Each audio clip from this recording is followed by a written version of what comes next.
அனைவருக்கும் வணக்கம் மக்களே. சற்று முன் கிடைத்த ஒரு முக்கிய அறிவிப்பை தான் பார்க்க போகிறோம். என்னென்னு பார்த்தீங்கன்னா, ரேஷன் கார்டுதாரர்களுக்கு ஒரு ஹாப்பி நியூஸாக தான் பார்க்க போகிறோம். என்னென்னு பார்த்தீங்கன்னா, ஜூன் 2 அல்லது 3ஆம் தேதியில் பார்த்தீங்கன்னா வீடு தேடி வரும் ஒரு சர்ப்ரைஸு தான் இதை சொல்ல போகிறாங்க. கலெக்டர் போட்ட ஒரு அதிரடியான ஒரு உத்தரவு. ஸோ இது பற்றி தான் ஒரு 3 முக்கியமான மற்றும் புதிய திருப்பமான ஒரு 3 விஷயத்தை தான் பார்க்க போகிறோம்.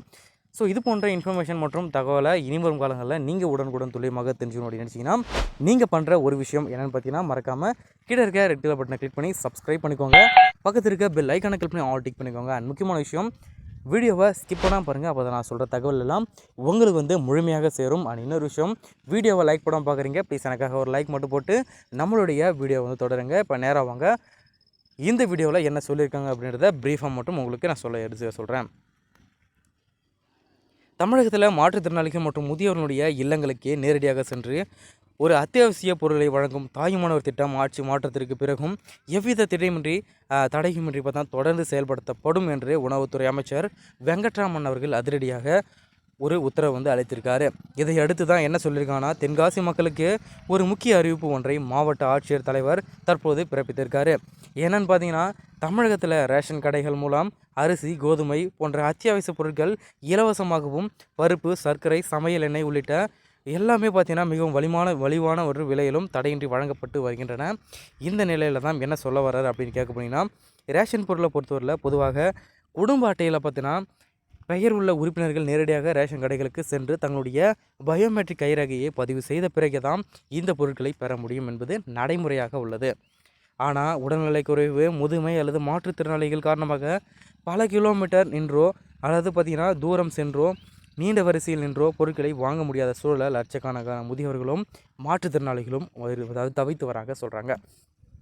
இதனால் வீடு தேடி ரேஷன் இவர்களுடைய துயரத்தை துடைப்பதற்காகவே முதியோர்களுடைய மாற்றுத்திறனாளிகளுடைய இல்லத்துகளுக்கு நேரடியாக சென்று அத்தியாவசிய பொருள் வழங்கும் இந்த நோக்கில் முதலமைச்சருடைய தாயுமானவர் திட்டம் அறிமுகப்படுத்தப்பட்டு கடந்த ஆகஸ்ட் 12ஆம் தேதி முதல் தமிழகத்தில் பல்வேறு பகுதிகளில் வெற்றிகரமாக செயல்பட்டு தொடங்கி வருவதாக சொல்ல வராங்க.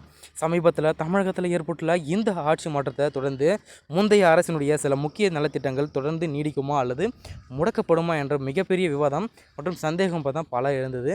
ஸோ அதே போல் பொதுமக்கள் மத்தியில் இந்த எழுந்த நிலையில் தான் அமைச்சர் தற்பொழுது தாவேக அரசினுடைய உணவுத்துறையாக பொறுப்பேற்றுள்ள அமைச்சர் யாருன்னு பார்த்தீங்கன்னா வெங்கட்ராமன் அவர்கள் என்ன சொல்லியிருக்காருன்னா, முக்கியமாக எளிய மக்களுடைய அன்றாட உணவோடு தொடர்புடைய இந்த தாய்மானவர் திட்டத்தினுடைய எதிர்காலம் என்ன என்ற அச்சம் பயனாளிகளுடைய மத்தியில் நிலவியது. இந்த சூழ்நிலை தான் பார்த்தீங்கன்னா முதியவர்களுக்கும் மாற்றுத்திறனாளிகளுக்கும் மாபெரும் நிம்மதி அளிக்கும் வகையில் உணவுத்துறை அமைச்சர் வெங்கட்ராமன் கடந்த வாரம் ஒரு முக்கிய அறிவிப்பை வெளியிட்டிருந்தார்.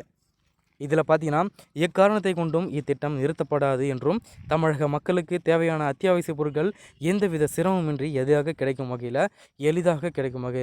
கிடைக்கும் என்றும் முதன்மையான நோக்கம் என்றும் அவரோட திட்டவட்டமாக சொல்லியிருக்காரு. ஸோ அதே போல் பார்த்தீங்கன்னா, குறிப்பாக அடுத்ததாக என்ன ஒரு விஷயத்தை முக்கியமானது சொல்ல வர்றாரு அப்படின்னு பார்த்தீங்கன்னா, ரேஷன் கடைக்கு செல்ல முடியாமல் தவிக்க இந்த தென்காசி மாவட்டத்தை சேர்ந்த தகுதியுடைய அனைத்து குடும்ப அட்டைதாரர்களுக்கும் ஜூன் 2 முதல், அதாவது ஜூன் 2, ஜூன் 3 ஆகிய தேதிகளில் தங்கள் இல்லங்களிலேயே பொருள்களை பெற்றுக்கொள்ளும் இந்த சிறப்பு வாய்ப்பினை பயன்படுத்தி பயனடையுமாறு மாவட்ட நிர்வாகம் சார்பில் அந்த மாவட்டத்தில் தெரிவிச்சிருக்காங்க.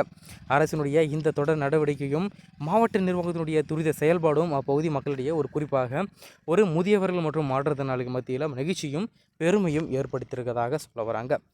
ஸோ இது போன்ற தகவலை இன்ஃபர்மேஷனை இனி வரும் காலங்களில் நீங்கள் உடனுக்குடன் துல்லியமாக தெரிஞ்சுக்கணும் அப்படின்னு நீங்கள் பண்ணுற ஒரே விஷயம், ஒரு லைக் மட்டும் போட்டு சப்ஸ்கிரைப் பண்ணிக்கோங்க. ஃப்ரெண்ட்ஸ் அண்ட் ஃபேமிலிக்கு நம்மளுடைய வீடியோவை ஷேர் பண்ணி விட்டுருக்காங்க. இனி வரும் காலங்களில் இது போன்ற தகவலை உங்களுக்கு நான் தரேன். நீங்கள் தயாராக இருங்க. நன்றி. வணக்கம் மக்களே.